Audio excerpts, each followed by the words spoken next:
Listen up, y'all. Your managers are tired.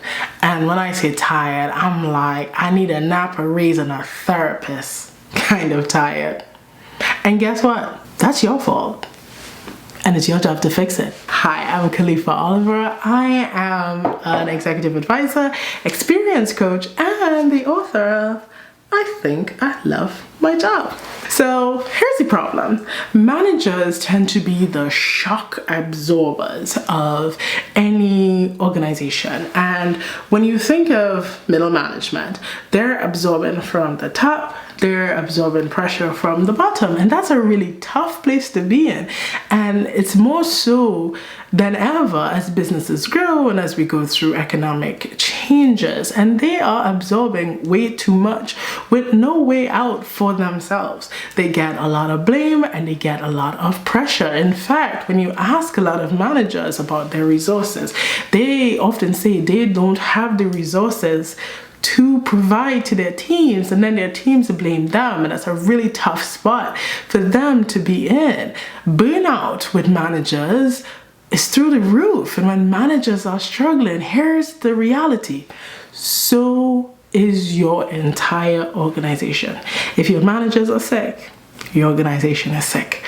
According to Gallup, only 35% of managers that they have studied feel engaged at work, meaning nearly 2/3 are surviving, not thriving. They are treading water out there. What can you do? You're asking managers to do so much. In many cases, managers go into the role and they're expected to be what you call working managers. So they have to do their job, and on top of doing their job, they have all the people duties, including the transactional type duties, things like performance management, feedback, one-on-ones, coaching, etc. And I know what you're thinking, but Khalifa, we pay them more because they're managers. Hear me out.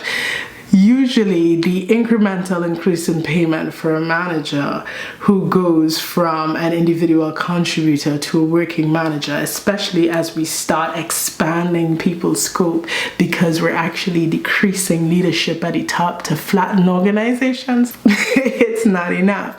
And so it really just increases the pressure. And what you're getting is a bunch of bad managers. And it's not always because they're bad people. It's because they just are being put in a bad spot. So what can we do for our managers? We can reduce their admin burden. Many managers are drowning in the minutia of just reports. And if they're drowning in that, they're not able to lead effectively. They're not given the time to actually work on the people's side of their jobs in the most effective way possible. The other thing is investing in their growth. A lot of new managers have reported that they just kind of get thrown into it. That is all they have, and that is all they do, and they have to figure it out. They just get thrown into the water and are told to swim, and then many drown. And so you get mad at them and say that now you have lost a good manager, or you've lost a manager, but what you've done is lost your best individual contributor because you made them a manager, because that is the path that you've created, but you've given them no resources to help them. Good managers don't magically appear. Now, some people are better managers naturally than others, but they're developed. Even your best person who is the best leader, best manager, needs help. And make well-being a priority. And I know, you might say that is the manager's role to make their well-being a priority. But here's the thing. What did I say before? When your managers are sick, your organizations are sick.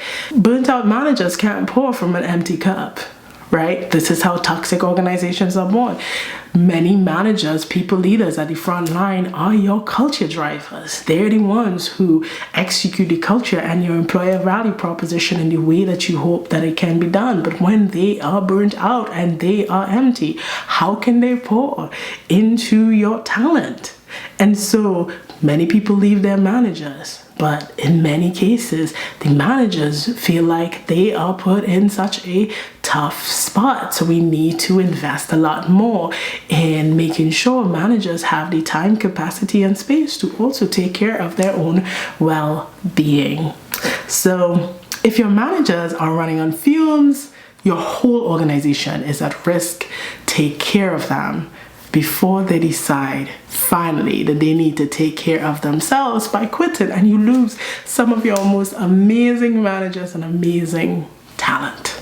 If you enjoy this content and you want to talk more about employee experience, people analytics, data, and things in general, just to make the workplace a better place for you, so you could potentially say, I think I love my job, don't forget to like, share with a friend or two, and follow.